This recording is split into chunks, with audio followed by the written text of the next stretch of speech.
Hello and welcome to DM Prep. My name is Ian and I'll be your DM for today. Today we're preparing for episode 7 of the Gilded Troll Plays Curse of Strahd, titled Festival of the Blazing Sun. Took me a second. Hey Fraginator, yes, you are actually on time. We're just starting. So we're in the town of Valaki. I gotta zoom in a little bit so you guys can actually read something. We're gonna do 150%. Hopefully this is readable. When last we left off, the players essentially spent all of last session in Wachterhaus.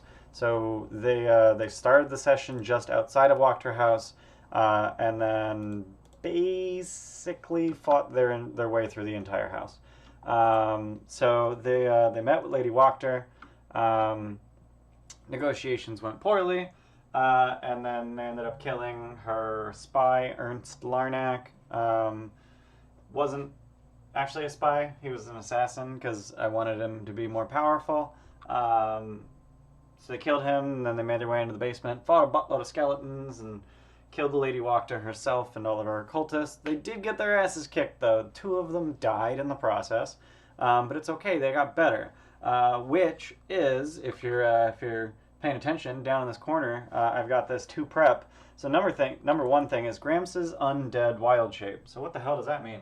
So Gramps died. Gramps, our Furbolg druid, died. And when he came back, he got the dark gift that expanded dark gift.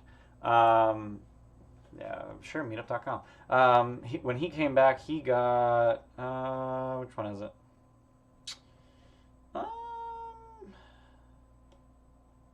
Oh, cool, this one. He got Dark Gift number 4, which allows him to spend a hit die to move through solid objects as if they were difficult terrain, and he counts as an undead creature for the purposes of spells and effects. So I shortened that second part to he counts as undead. He's undead. He's not a humanoid anymore. He's undead.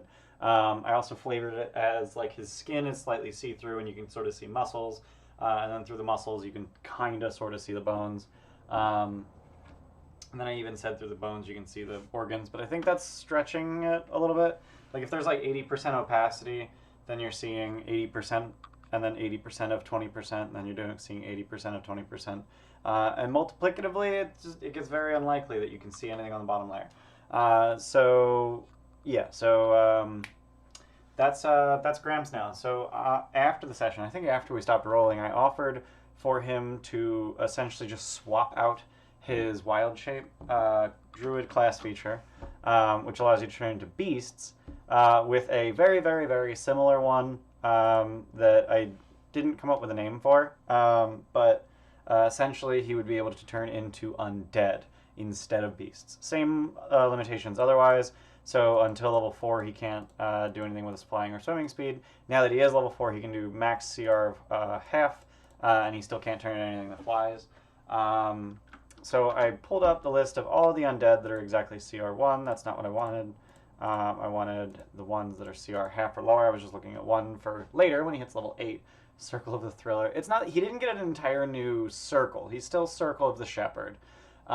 It's just replacing the wild shape. I just need a new adjective that it's sort of like wild for like wild is to beasts as X is to undead. That is pretty cool. But yeah, dead shape. No, that's silly. Hey, Steph's a silver troll now because she got 6-month subscription streak. Nice.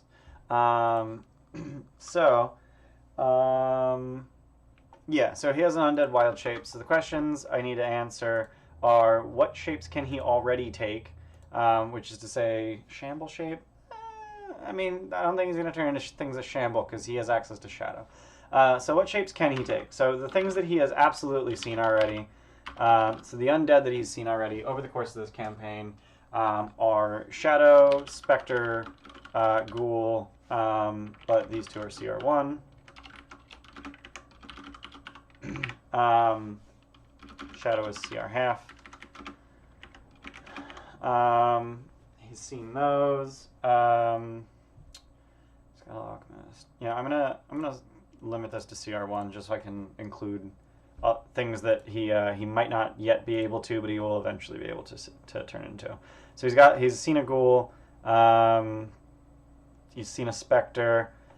He is most likely going to see a Strahd zombie at some point in the campaign. I think that's pretty likely, considering they're from Curse of Strahd.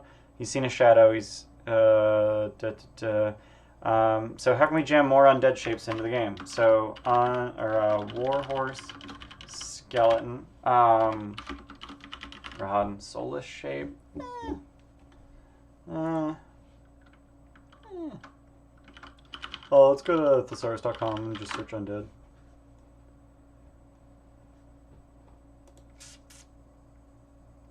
Haunted shape. Haunted shape? Spectral shape? See, the thing is, they're not all going to be spectral. What do you think?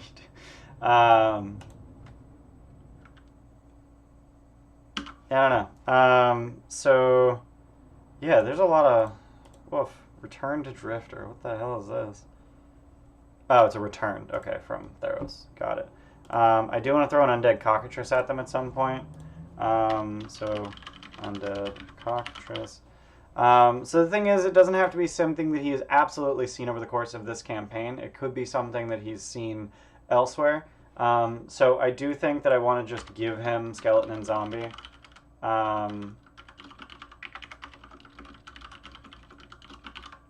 Just because they're very common. They're the kind of thing that's just like all over the place. But I do want to give him Crawling Claw at some point, just so that he has something tiny to turn into. Zombie shape? Well, I mean, zombie shape suggests that he can only turn into zombies. But no, I do want to, like, very thematically, like, swap it out for undead, because I think that does interesting things. Like, it's not just, oh, you know, I'm a bear but undead. I'm an axe beak but undead. Like, for instance, he can currently, like, is he now limited to undead or to only undead? So it would be completely swapping beast for undead. But like something like the Shadow can drain strength score, and that's a huge deal. So I think that'd be really neat. Can move through space as narrow as 1 inch wide without squeezing. That's the kind of thing that I wanna be able to give him. Okay. So I think these are the ones that he can have right now. Forms of Death. I don't hate it.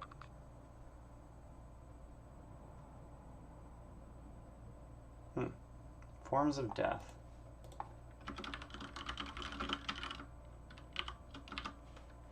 Yeah, I don't hate that. Oh, crap. I never opened, so I gotta open Strahd notes. Alright.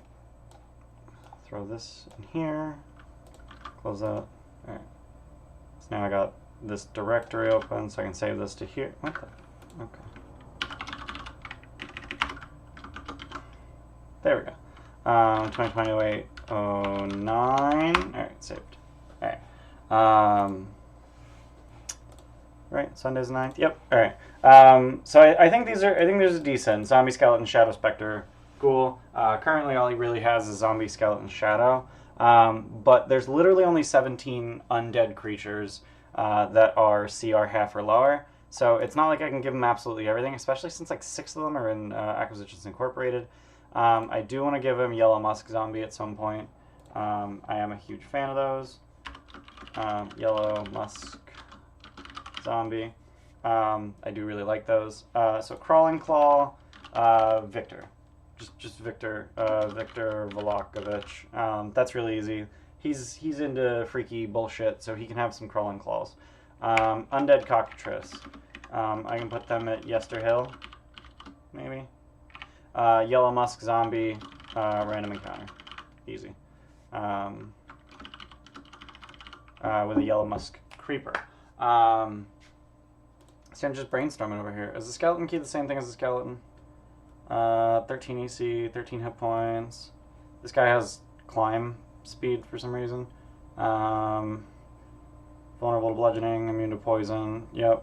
Immune to exhaustion and poisoned. Yup. Dark vision 60. Pass perception 9. Languages challenge.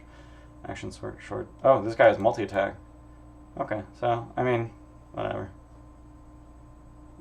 Meh.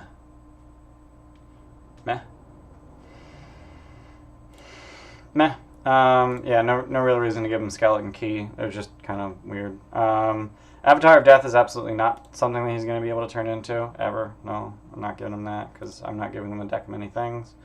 Because that just seems kind of stupid. Also, they have 1 hit points, that's funny.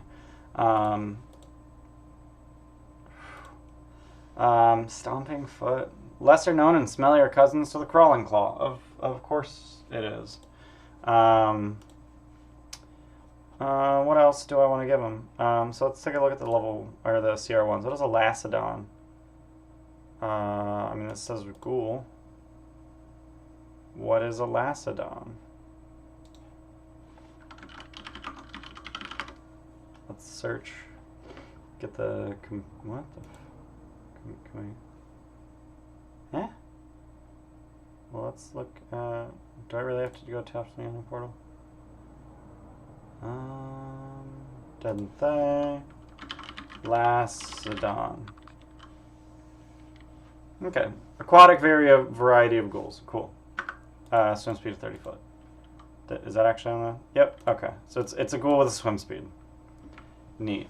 That's lame. Real talk. So no need for that. Returned. We don't need returned. That's a whole weird thing. And looking at the AC and hit points, I'm guessing they're basically zombies. No, they don't have Undead Fortitude. Okay. Snow Maiden? She's got to be a variation of a thing. I think she's just a variation of a Spectre. Yep, she's just a Spectre variation. What she got? Immunity to cold. Yep, that's it. So no big deal there. Strahd Zombie at some point. That one's pretty obvious. Strahd Zombie. Wherever they show up. Let's find out where they show up. Yeah, Shadows. Yeah, Shadows. Yeah, Strahd Zombie. Or sorry, Shadows fuck people up because of the strength drain. But yeah, the ability to turn into those is pretty incredible. But also, Shadows, Kappa. Yeah, where is... Oh, I guess they're just a random encounter. Okay, the random encounters in the castle. Strahd Zombie.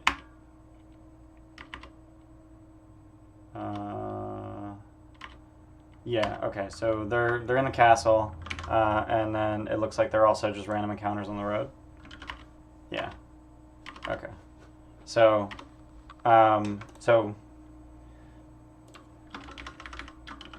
castle, random encounter. I don't doubt that you've killed level 20 PCs with the Cloud of Shadows, because enough of them hit, and you're going to start draining some strength by a buttload, and then strength hits 0 and you die. I don't care if you have 300 hit points, you have 0 strength, you're dead. Yeah. That shit's gnarly. So what shapes can he currently take? I think these 5, well, technically it's just these 3. But I will tell him that, you know, he's seen a Spectre and a Ghoul. It is gonna, I do think it's gonna feel bad that he doesn't get more than this. So I do kind of want to find, like, at least a 4th of CR half or lower. If you drop to lower strength, you have to drop equipment just to move. Gee, I didn't even think about that. What in the hell is a Topi? That is terrifying. I love it. I want it. Ship it. Nope, no description. Let's look up the turtle package. Topi. Topi. Come on. Similar to zombies before their animated corpse shrunk until it stands only 2 feet tall. Its heart is cut out and replaced with a leather bag that contains a live poisonous snake. What the fuck? Snake requires neither air nor sustenance, and it magically renders the Topi's claws venomous. When a Topi dies, the snake inside it dies too. The process of creating a Topi is known only to a handful of evil priests and necromancers. Topis are more difficult to turn than ordinary zombies, and their spongy bodies make them resistant to bludgeoning. Okay, so we're going to jam that Topi. We're going to put that in Beres. replace scarecrows. Yeah, so terrifying, absolutely terrifying. But that's not what I was hoping for. Skeletal alchemist. What the fuck? Okay, that seems like an NPC and not a monster. Ash zombie. First time a zombie takes any damage, any living creature within 5 feet. Con save versus disadvantage. Creature can repeat the saving throw. Okay, that's just a strictly superior zombie, I think. Sorry, very tired. Gnoll Witherling. Terrifying. In response to a gnoll being reduced to 0 hit points within 30 feet of the Witherling, the Witherling makes a melee attack. Okay. No real use here because there's not going to be any other gnolls in the campaign, so that doesn't really help. Skeletal Giant Owl.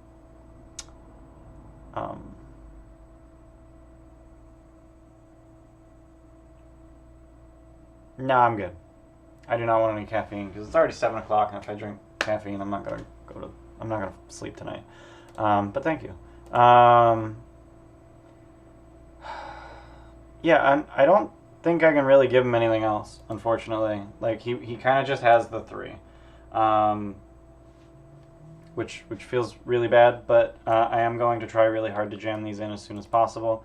So I want Rahadin to show up like immediately. Absolutely, the next time they get a random encounter, it's going to be Strahd zombies or Yellow Musk zombies. Probably the Yellow Musk because that's actually CR quarter. Strahd zombies CR1, so you can't turn into that yet. I'm going to put Topies at Berez, Undead Cockatrice at Yesterhill, maybe. I don't know. Might be a better place for that, but seems like the kind of thing that maybe the... oh, it's got fly speed, so we can't turn into that until level 8. Yeah, that's a good point. Let me look up things with a fly speed. Movement type, fly. Alrighty, very, very few. So Spectre, so he can already fly. He already has a form that can fly as soon as he hits level 8, so that's cool. So that's honestly probably all I need. Like he can fly. He's got 50-foot fly speed as a wild shape. So cool. What is Indentured Spirit? Or is Up Syndicate? Yeah, of course it is. Incorporeal movement. Interestingly, even though the Shadow does not have the ability to move incorporeally, add flying speed to his wild shape is part of his Dark Gift. So what I was just about to say is he has incorporeality that he can use even if the form that he takes isn't incorporeal at the cost of one of his hit dice. So at night, he can spend a hit die to gain incorporeality and move through solid objects as if they were difficult terrain. Character who ends the turn inside an object take 1d10 force damage.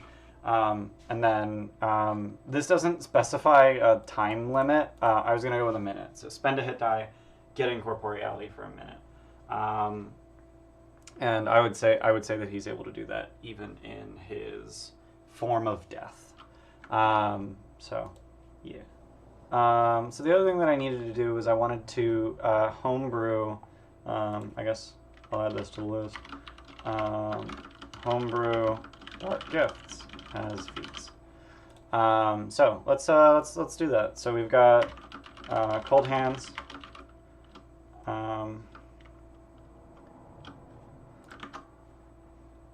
smoke inhalation basically, acrid lungs, and Form of Death. That's what we're going to call them. We're going to throw them in D&D Beyond. So, collections, My Homebrew Creations, create a feat. So, I do want to make a... Yeah, let's pick Dry High Magic. So, I'm going to start with Acrid Lungs. So, the way it's Dark Gift, Acrid Lungs.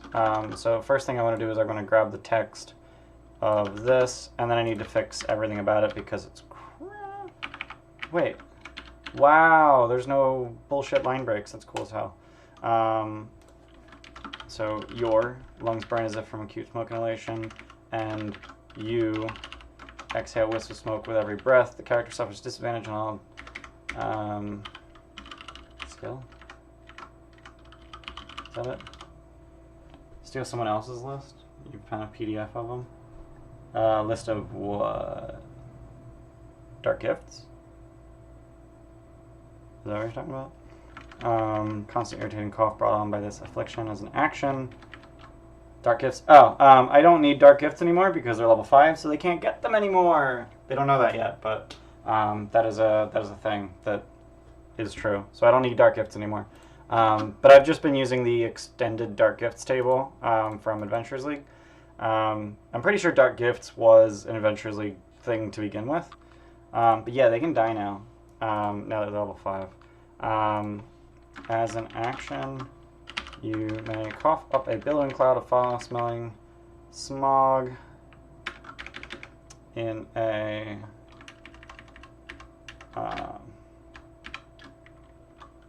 to cast fog cloud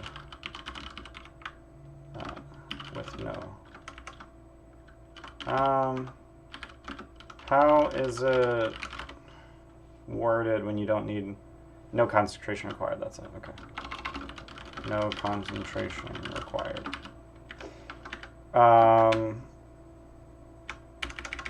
Yeah. Once this ability is used, you must finish a short or long rest before it can be used again. Cool. So, so we're going to save changes. We're going to delete the prerequisite, which is drow. Don't need that. Spells. So I'm going to delete. No, I'll leave detect magic. So we're going to delete levitate. Actually, I'm going to keep dispel magic. Alright, so instead of dispel magic, it's going to be fog cloud. Ability score is going to be charisma.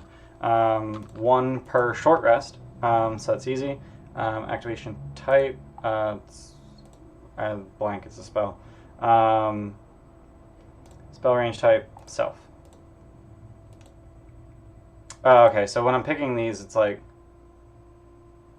range chosen, it will specify the distance in the next field. Okay, we're going to do self. I don't know if that's going to work. Is infinite? Neat. Okay. Oh, okay. That allows them to keep picking spells. So yeah. So fog cloud, and then I need a modifier. It's going to be disadvantage on stealth. Bam. Cool. So changes. So then I want to open up my campaigns. We're going to open Strahd. We're going to open Snark and Gramps. Wow, dog's going at it. And then I want to add acrid lungs to Snark's sheet. Wow, to be honest, just crying. Dark gift. Guessing he doesn't have homebrew content on. Yeah, that's not our dog, it's some other dog. So yeah, we got to turn on homebrew. So that I can add stuff to a sheet that I have homebrewed. Manage feats. I'm a little upset that it's not here. Available feats, prerequisites not met.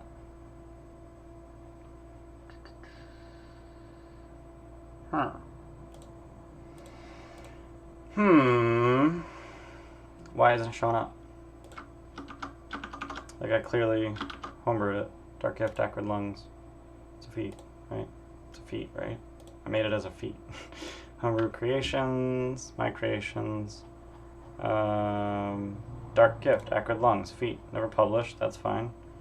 That didn't work. D&D Beyond tooltip. How to add tooltips. Skill. Okay. Yeah, I thought it was a little. Yeah, it's just it's dexterity parentheses skill stealth. There we And then I can look at it here. And there we go, dexterity stealth. There.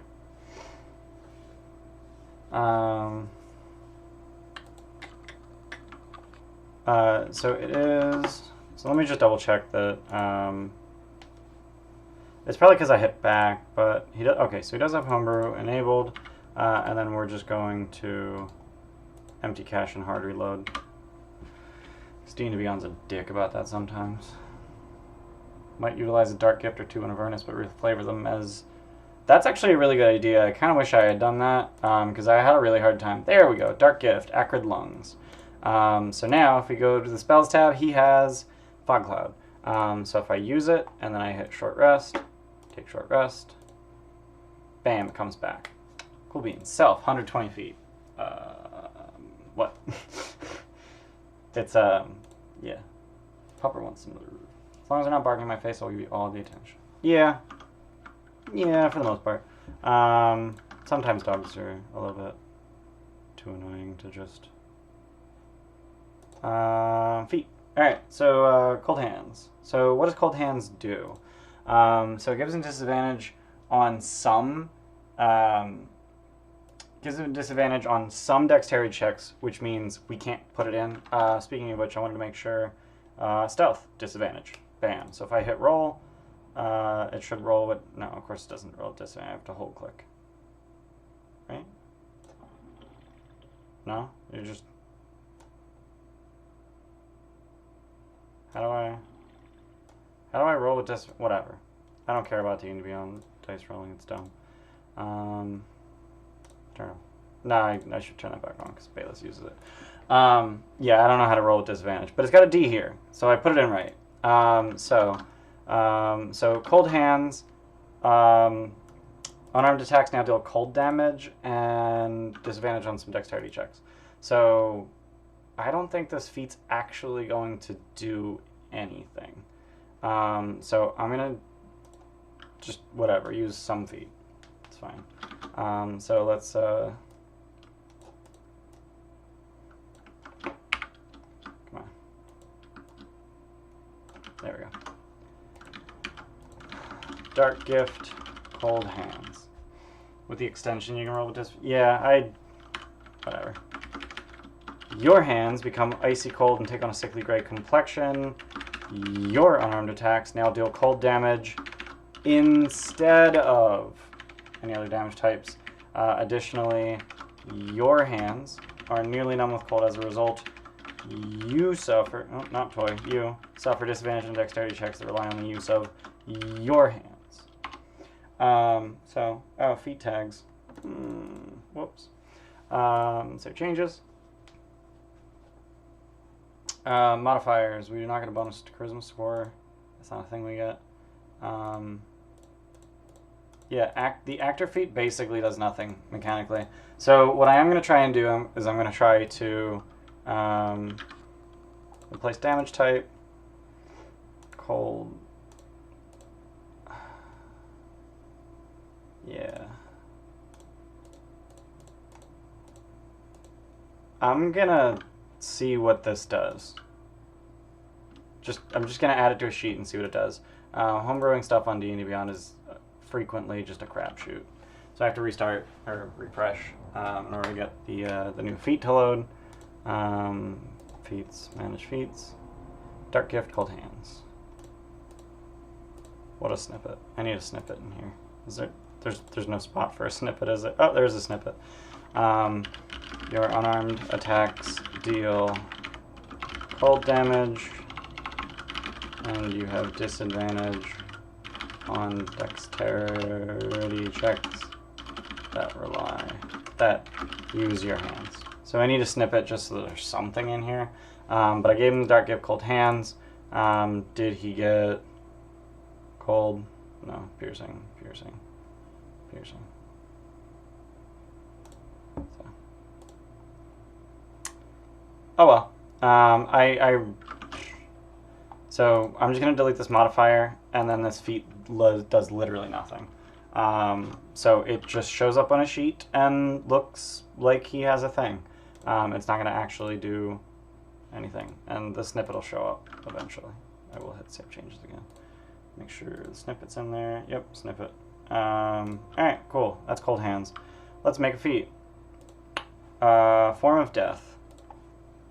Which, again, is going to do nothing. It's just going to look cool. Form of death.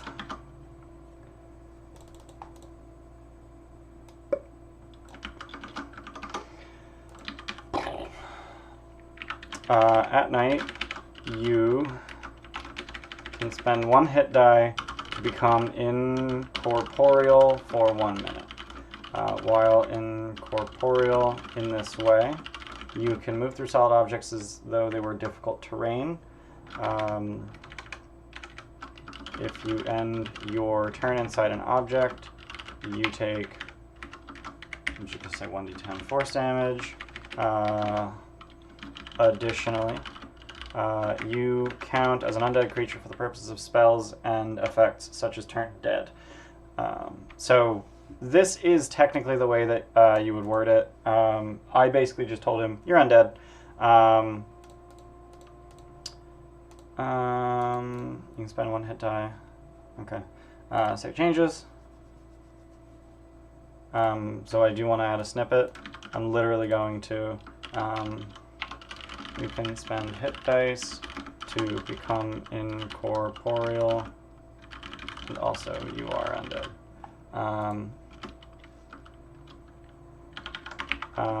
You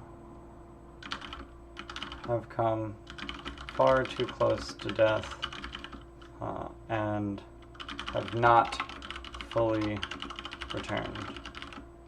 You gain the following features. We're going to make a bulleted list. You count as undead. And if you have the wild shape class feature, you can no longer choose. I wanna look at the druid class to see. You can no longer choose the shape of a beast. The shape of a beast. Instead, you can choose the shape of an undead you have seen. All other limitations still apply. CR limit, movement types still apply. It's not called CR limit, it's called max CR. Alright, so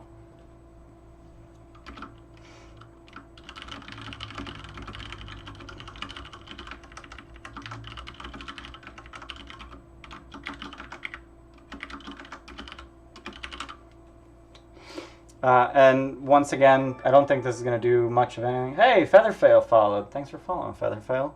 I love that name because I love the spell Featherfall. So we're going to add action. So it's going to be general. The name is going to be incorporeal. Incorporealness. That's a word.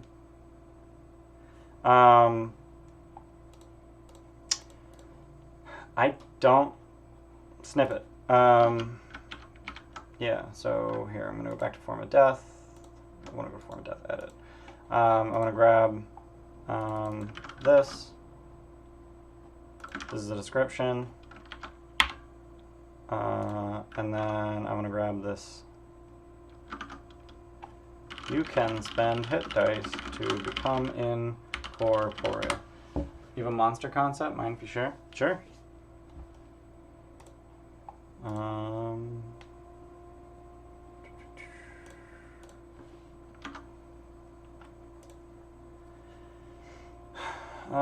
So let's save some changes, and then we'll go to Gramps.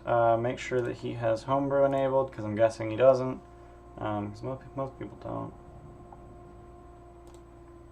Oh, he do. He got everything enabled.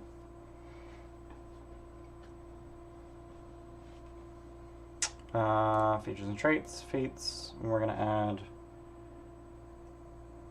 Did I actually name this? Oh, I just called it Form of Death. It's supposed to be Dark Gift. Dark Gift, Form of Death. So I want to save that. I don't want to add it, and then it gets... It's right there, but I want to make sure I rename it before I... yeah, Dark Gift, Form of Death. Features and traits, feats, mana feats. Crap. Empty cache, hard reload. Construct made of masks and porcelain. Every time he kills a sentient humanoid, a mask resembling the deceased creature's face appears somewhere on its body. Knows everything the creature knew in life. Can shape change into it. Can also make temporary simulacrums of these slain creatures, but they have a chance to be deformed. That actually, so that kind of sounds like an Oblex, just completely reflavored. Oblex is a creature from Mordenkainen's Tome of Foes that can steal identities and knowledge and proficiencies, and then it can make simulacra of those creatures. But yeah, really cool. The mask actually makes it way the fuck creepier than just ooze. So I called it just Form of Death. I did just add it as Form of Death. Hopefully it updates sometime soon to be Dark Gift, Form of Death. D&D Beyond takes forever to propagate changes. But yeah, if you're looking for like how to stat it out, I would recommend the Oblex. There's Elder, Adult, and Spawn. And they are really fucking cool. Calling it the Clay Veil. Cool. But yeah, the Oblex is an ooze that steals faces and shit, and then, yeah, I was gonna say the same thing, Steph. Reminds me of Ko the Face Stealer. I don't know much about Ko. I know he steals faces, and that's all I know. I don't know what he does with the faces, if anything. So I added, I created some homebrews. So cool. We made some homebrew feats for Dark Gifts.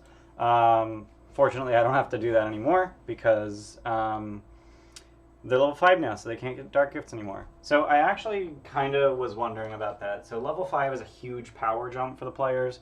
They are roughly twice as powerful as they were at level 4. Offensively, I would say. Defensively, like a 25% increase, roughly. Probably closer to 20. But they are, their level 5 is this huge offensive power boost. So I don't think they need. I don't think they need the. I don't think they need Dark Gifts anymore. A death at this point should feel like they deserved it because they are so powerful. Whereas at lower levels, it probably feels a little cheap to die because of how little they're capable of. So I don't think I need Dark Gifts anymore, so I'm not going to use Dark Gifts anymore. I just talked myself out of it. I was considering extending it just one more level, but level 5 is so huge that there's way more that they can do now. Yeah, I don't think we need it anymore. I think it's definitely a crutch. So, all right. So the players left off at as they were leaving Wachterhaus. Level 5 is a big jumping point from tier 1 to 2. Yeah, it's humongous.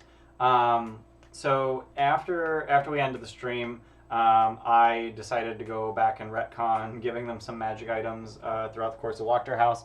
Essentially, on the second floor, they found some chests with some stuff in it, and I gave them some magic items. So I gave them a Pearl of Power, a Ring of Spell Storing, and a Ring of Protection, all of which were on their respective wish lists.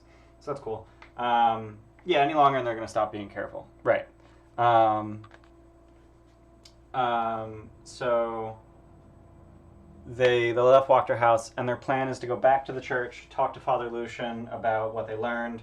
And my plan from here is that I don't want them to feel like Irina is safe in Vallaki, because let's be real, she's not.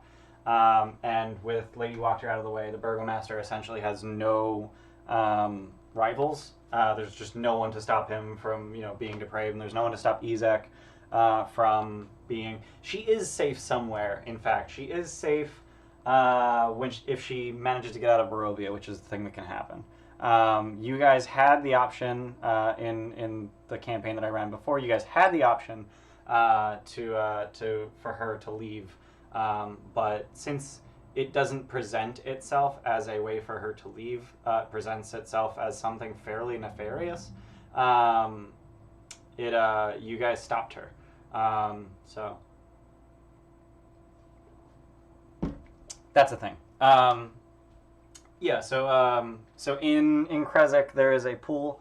If Irina goes near the pool, Sergei essentially pops out of it and just yells Tatiana, and then Irina just like clicks and then she becomes Tatiana mentally. And she's like, my beloved Sergei, and she tries to take his hand and disappear into the lake. And if you just let her, then she's safe. She leaves Barovia with Sergei. Their souls are freed.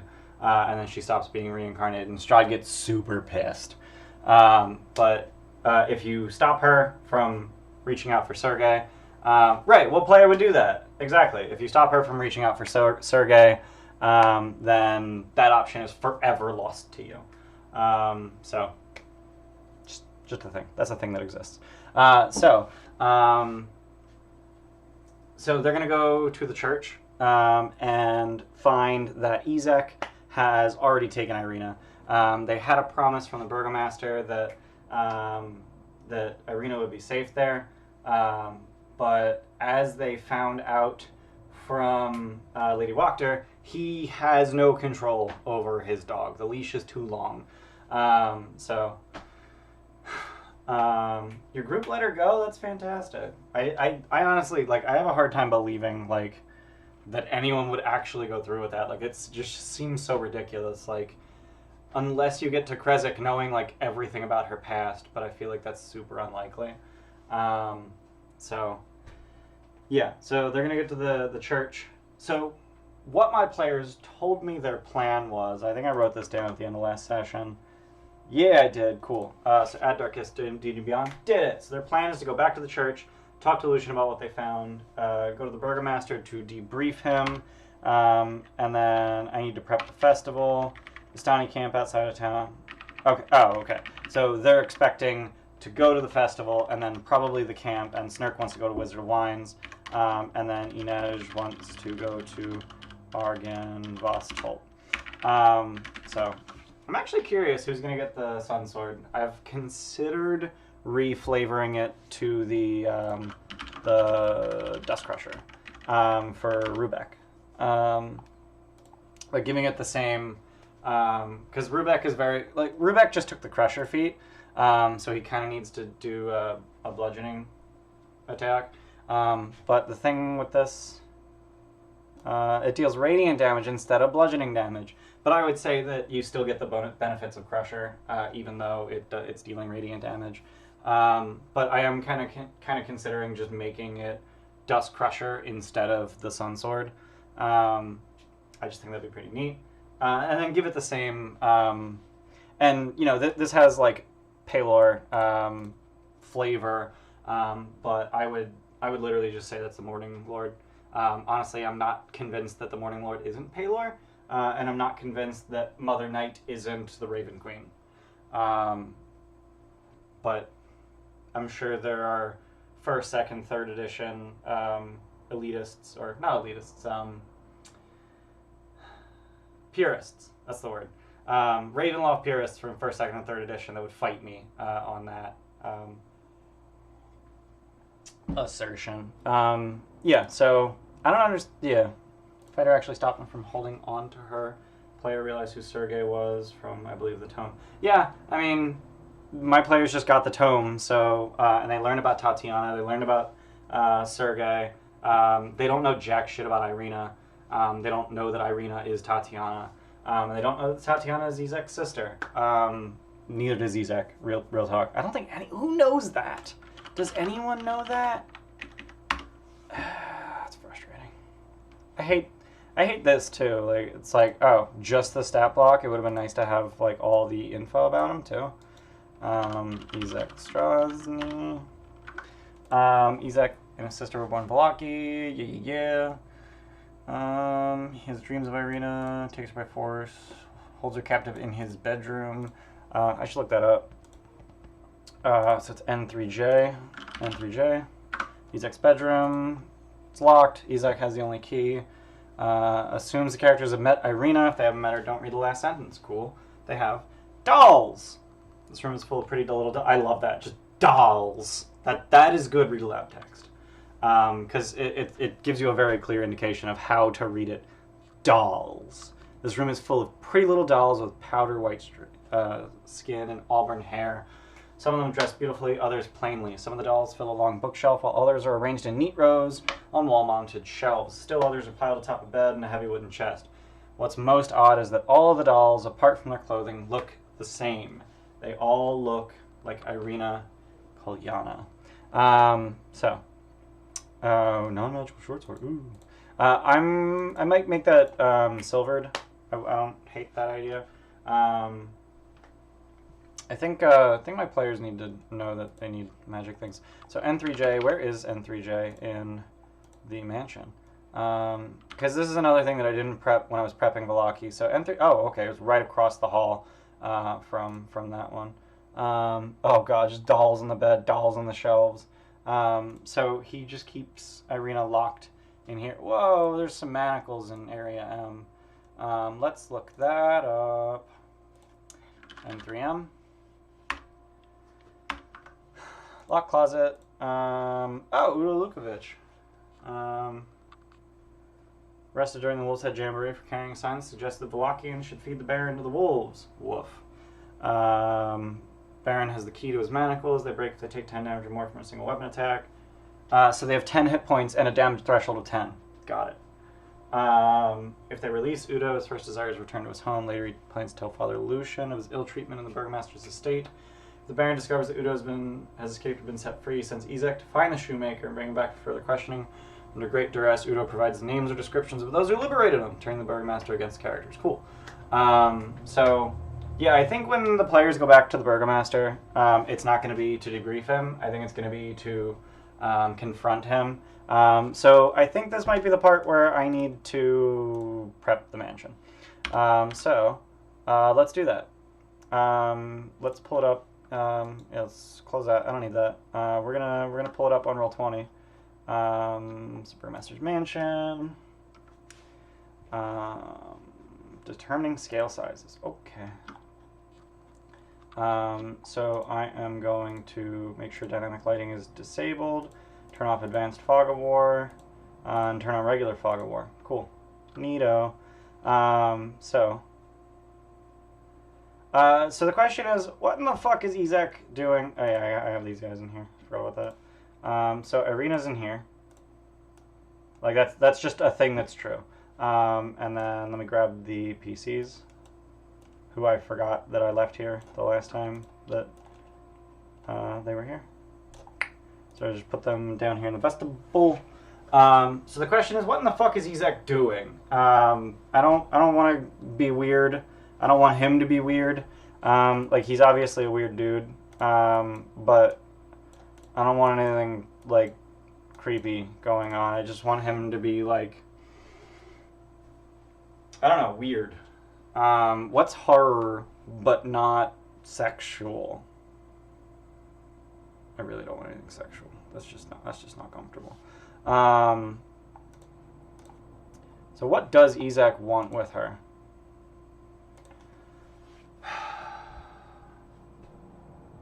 What is he? He holds her captive in his bedroom.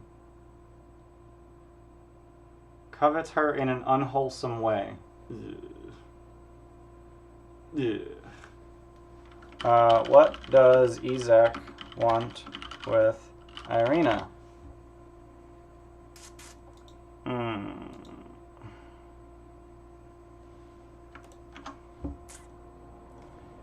What does Ezek do if he gets Irina?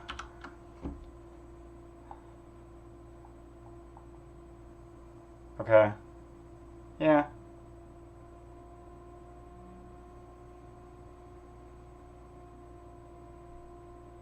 Protector. Yeah. He's just keeping her locked up so he can't lose her again, but he doesn't know that he lost her in the first place.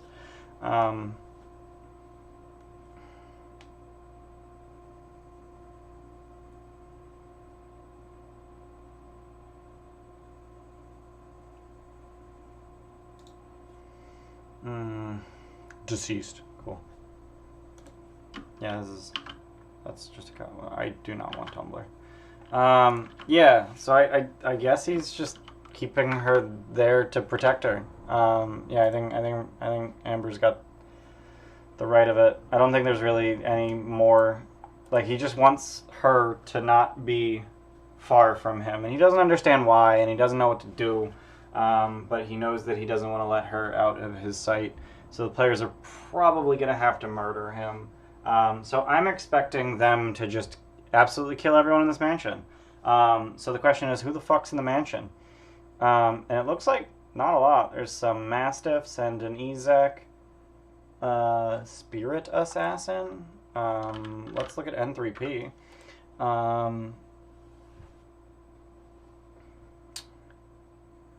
Bum, bum, bum, bum, bum. Cool. Cool. Form that spirit takes depends on the alignment of the one who summoned it. Neat. He is an assassin. Wow.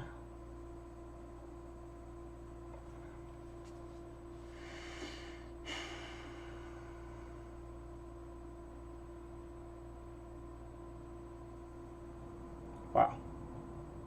Oh, okay. If commanded to attack a creature is either dead or undead. Am I a blonde or a redhead? Yes. I have brown hair. I have a red beard, and I have dyed my hair blonde. Thanks for noticing. The answer is yes. But no, my beard is naturally reddish. I call it my ginger beard. And then I have brown hair, but I dyed it. Bleached it, technically. So this is interesting. This is a weird thing. So I guess we'll just step through the house area by area. We got the Baron and the Baroness. So she has given up her sanity. It says at the risk of sacrificing her sanity. She gave up her sanity to embrace her husband's philosophy of happiness. She laughs at the Baron's every comment to the extent that it has become a nervous reflex, and she tries to spread good cheer by throwing daily tea and sandwich parties in the parlor for her dearest friends. Many of them poor folk who tolerate the Baroness only because they crave something warm to eat and drink. She is a God-fearing woman, the younger sister of the town priest, Father Lucian. She is descendant of Tasha Petrovna, a priest entombed in Castle Ravenloft. Okay, cool. The Baronet, his miserable son, has confined himself to the attic. Cool. He found an old spell book, and he used it to teach himself magic. He is a mage, so he has 6 level spells. He's got Cone Cold. This dude's a beast. Yikes. But he's trying to make a teleportation circle, and he killed some dudes. So, entrance hall vestibule. Yeah, so we already went through here. So the twigs are being fashioned into a wooden effigy of the sun. So they would probably be removed at this point. So that effigy is being built tonight.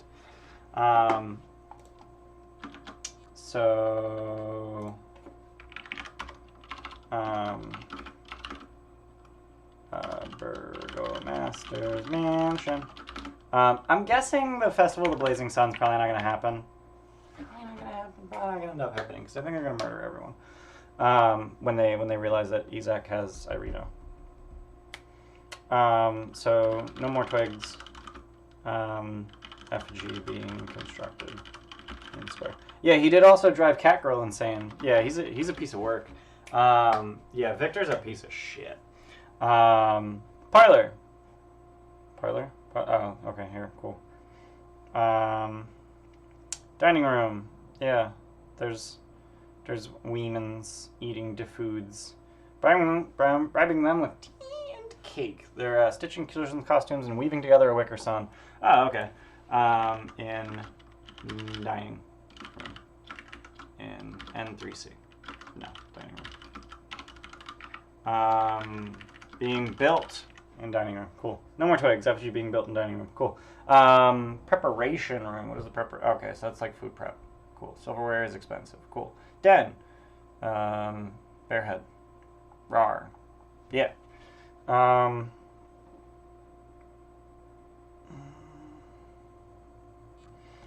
Who's probably now going to die without her mom since she won't leave the house, I'd assume, and the party just kind of left her there. Yeah.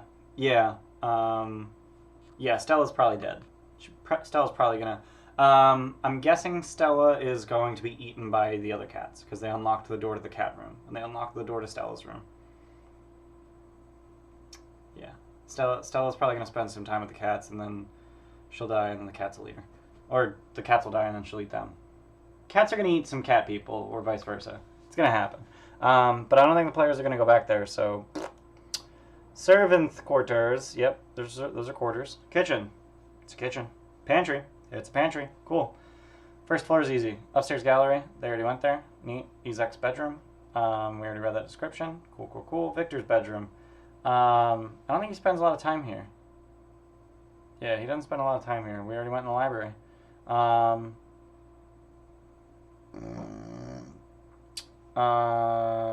Locked closet. That's with Udo. Yep. Master bedroom closet. It's a closet. Master bedroom. Cool. I'm not really sure why they numbered the closet before the bedroom. That's a little weird. Trapdoor goes to the attic. So he has to go into his parents' room to get to the attic. That's weird. Bridal gown and spirit mirror. So this bridal gown is the one that the Baroness wore on her wedding day, and it's also the one that the abbot in Krezik wants for Vasilka. Or, I mean, he doesn't want that dress. He just wants a dress, and that's the dress that the players can get. And then area Q. What do we got? Bathroom. It's a bathroom. Cool. All right, so attic. Nice and easy.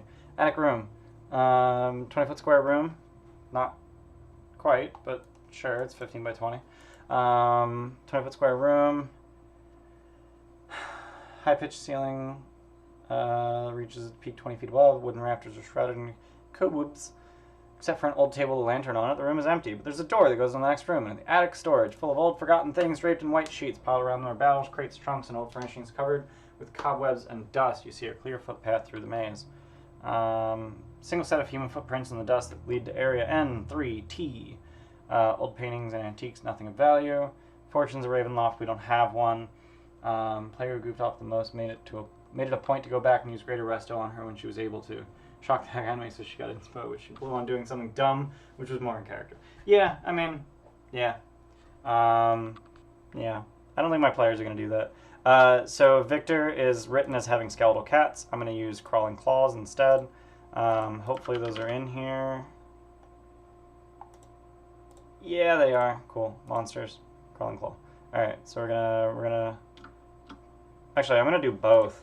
Yeah, we're gonna do both. We're gonna do 3 skeletal cats and 3 crawling claws. Because we can do that. And then, skeletal cat. Of course it's not a stat block. Skeletal cat. Awesome. Awesome.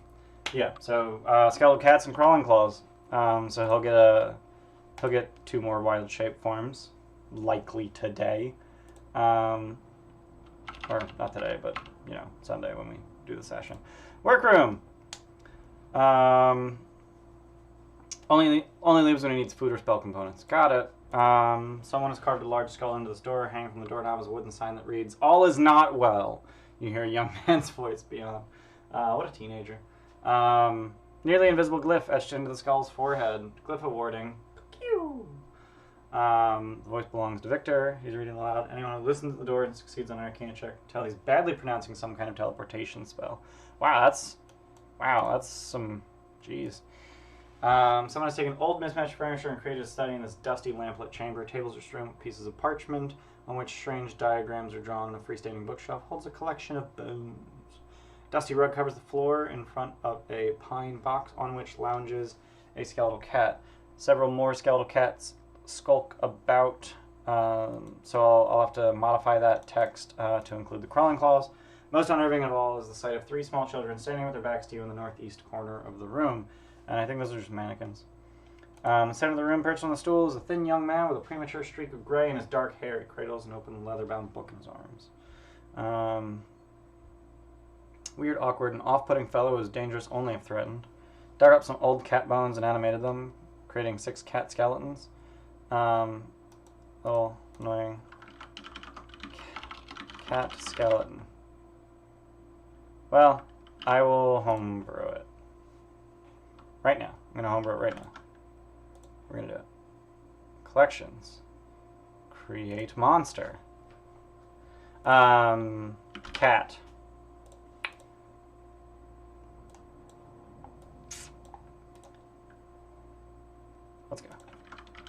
Skeletal Cat.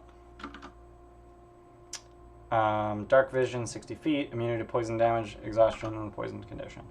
Cool. Condition immunities, exhaustion, poisoned, poison immunity. And then I just need to give it dark vision, which I can do in senses. Right? Dark vision, immunity to poison. Cool. Just gotta give it dark vision. So senses, add a sense. Dark vision 60. Yep. Dark 60. Alright, take a look. Skeletal Cat. So that needs to say 60 feet, not 60. That's silliness. 60 feet. 60 feet. Skeletal Cat's too similar to cat. Yeah, whatever. But yeah, now there's a cat. So he's got some stealth. He's got some tiny. He's got some yeah, cat, and also crawling claw. So that's cool. So that's the thing. So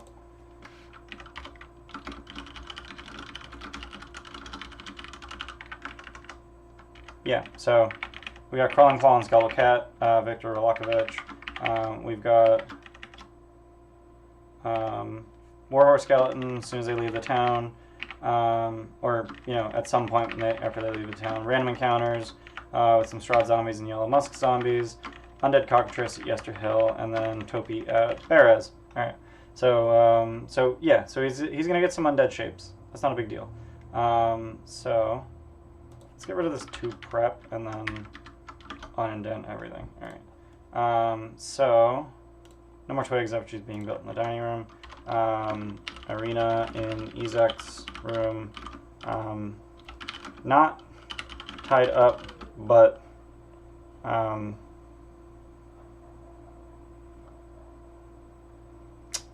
essentially rebuked.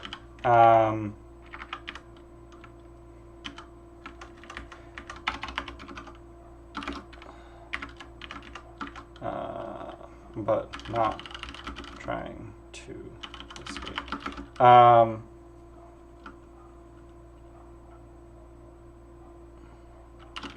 Injured, but not the face. Ezek can only remember her face, so he's not going to hurt her face. Children are painted wooden dolls dressed in clothing Victor wore as a child. He pretends they're disobedient pupils. What a weirdo. Sheets of parchment are covered with elaborate diagrams of teleportation circles. He's still trying to master the teleportation circle spell. Trunk contains several bolts of silk cloth, needles, and thread. Half-finished wizard's robe. Cute. He gave up. Spellbook contains incomplete text for a part teleportation circle spell, along with sigil sequences of 3 permanent teleportation circles, locations of which aren't described. There's not enough text to prepare the spell properly. That hasn't stopped Victor from trying to learn to cast it. He inscribed his own version of a circle on the floor. It's hidden under the rug.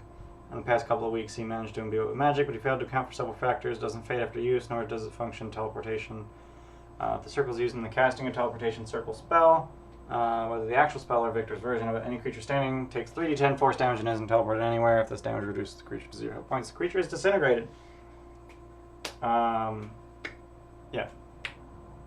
Tested a circle on 2 reluctant servants. Compelled by suggestion. Woof.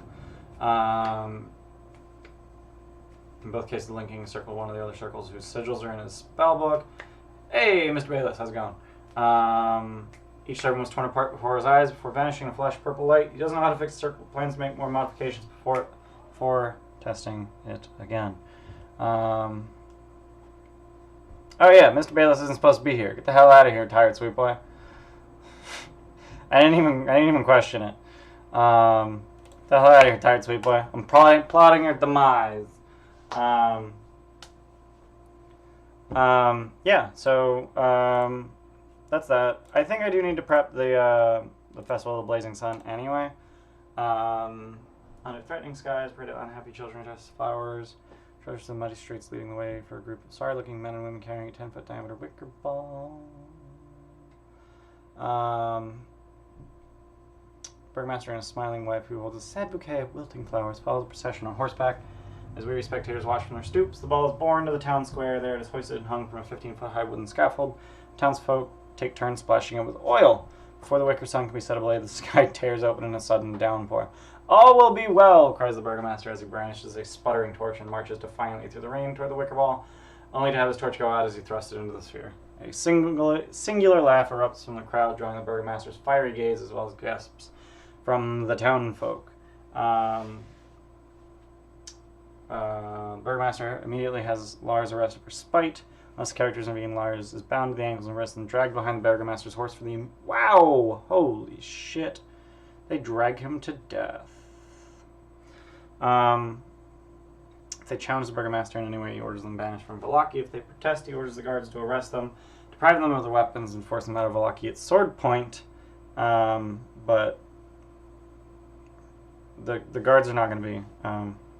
Oh, it was a guard who laughed.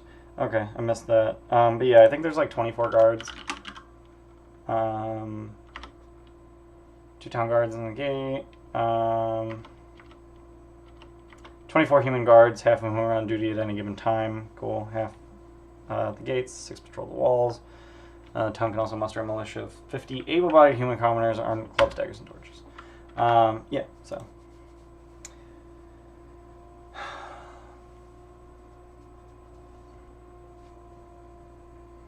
Yeah, so I think that's is Tired Sweet Boy streaming, because I'm just about done with DM prep. The festival is not much of a festival. It's going to, you know, the poster said rain or shine. It's going to go very poorly because rain. I thought there might be more to it than this. Apparently not. Not much to it. Sad. Rainy affair.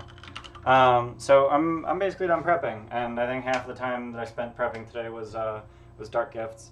So one of the things that I want to start doing since Cursed Strahd is, since I can prep Cursed Strahd so much faster than we get through content because I'm already familiar with the module and the setting. I think what I'm gonna start doing next week is actually combining my DM prep streams, and then for the players of each stream, I'll essentially just give like a 5-minute interlude where it's just like, okay, Curse of Strahd players get out, Odyssey players, if you'd like to watch, you can enter now as I switch from game to game. But I'm probably gonna start a little bit earlier too, just so that I'm not prepping all the way until like fucking 10 o'clock. So that's something that I do want to do, because I think this is going to be like the last time that Curse of Strahd prep takes over an hour. It's getting to the point where I really just don't need to prep much at all. So let me know what you think about that. And if you like watching me prep for D&D, then come back tomorrow, 7 p.m. EST, and I'll be prepping Odyssey of the Dragon Lords. And then on Saturday we play Odyssey of the Dragon Lords, 4 p.m. EST, and then Sundays we play Curse of Strahd at 1 p.m. EST. If you're not on our Discord, join our Discord. If you're watching this on YouTube, check out our Twitch. If you're on Twitch, check out our YouTube. And don't look at my Twitter. It's sad. Yeah. Thanks for being here. And we're gonna go raid Mr. Bayless. Raid Mr. Bayless. So thanks for being here, everybody, and see you guys next time. Raid now.